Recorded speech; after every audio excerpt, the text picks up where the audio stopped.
I'm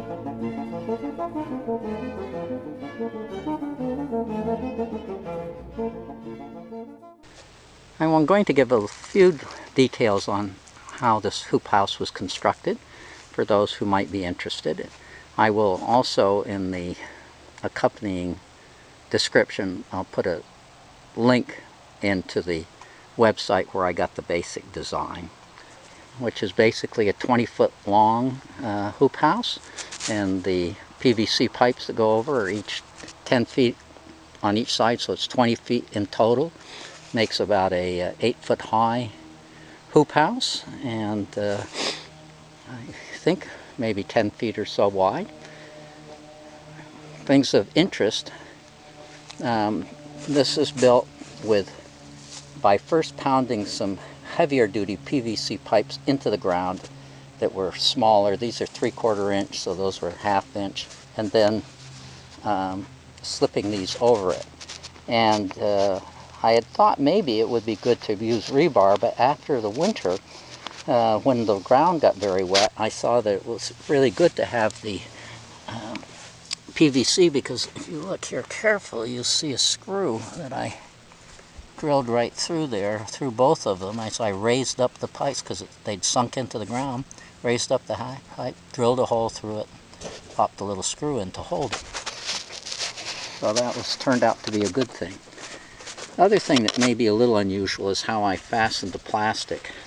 I took, down on the bottom here is a 2x4, and I took and wrapped the plastic, put it down on the ground, put the 2x4 on top of it, then wrapped the plastic over the top. So I went over the top. Then I took this 1x4 and screwed it down into the top so that it's really tight. Then, because we have high winds and I didn't want the whole thing picking up, I drilled holes through the boards, and then drove, I believe, about 3-foot lengths of rebar into the ground, and then I fastened them here with this little, really a cable clamp, so that they can't rise up, but I can take them off at any time that I want to. And this has worked excellently, although I have to admit that this winter was not up to the fiercest storms that we have. The other construction feature that may be of interest is, in order to really secure this more into the ground because of the heavy winds, so it wouldn't blow over, I built this frame, this door frame that goes up and over and then down on the other side. So that over here, down on this other side, and that's set in concrete into the ground, and it provides a lot of structural integrity. And I've actually, if you notice here, connected the 2 end posts, sets of end door frames, with these other wooden things, which probably don't add all that much to the structural strength, but may add a little. So that's the kind of structural thing. Of interest may be how the PVC goes on. And here, this little thing here is a 1-inch piece of PVC that I sawed out. So I sawed about 1/3 of it, maybe out of it, so it could just snap on top of this. And you'll see the black underneath. That's actually 1-inch PVC, black PVC, the kind that's flexible. And that I just sliced down and spread it open and put it over it. So these sit on top of the black, gives them a little bit more tightness, and you can make them yourself, so it's much cheaper than buying the fancy clips. I have to say that the black ones have a real tendency to roll up into a tight little cylinder, and so I put them in hot water to soak them. And I also found, because they're very sharp edges, it was good to take something to take the corners off, and then to kind of scrape the corners a little bit, otherwise it could cut the plastic. And one of the things I would not do again, is I didn't use the sunproof heavy mill 6 mil plastic that I use for the main part of it. I just bought some cheap local plastic, and that is only lasting 1 season, so I'm going to have to replace all that with heavier duty plastic this year.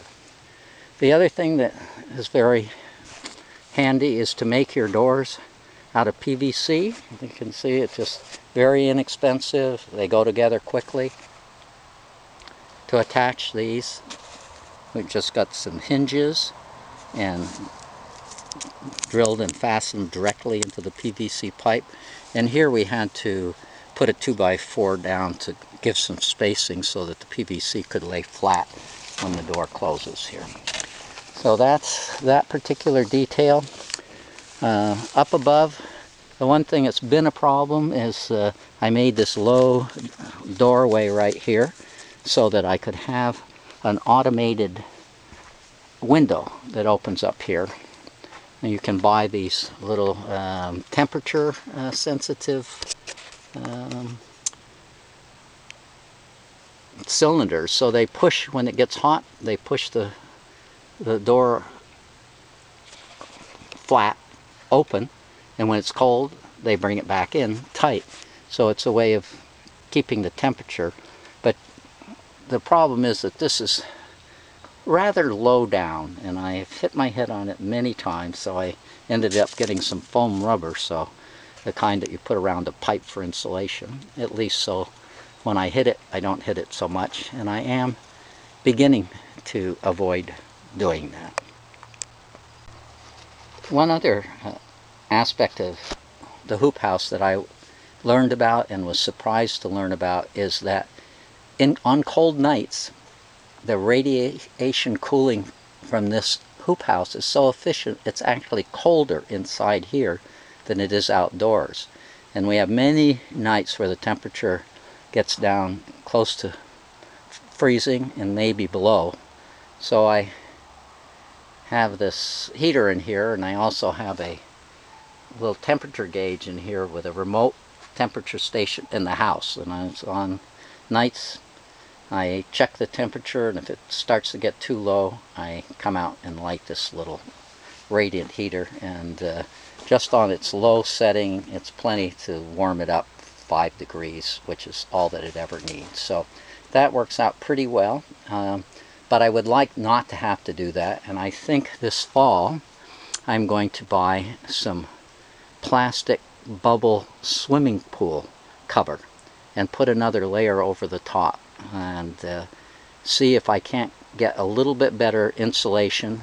And you'll see I have some gallon water jugs in here, and I plan to get considerable number more, paint them black, and then have the swimming pool cover. And I'm hoping that I can extend my season and begin it earlier without having any kind of active heating system.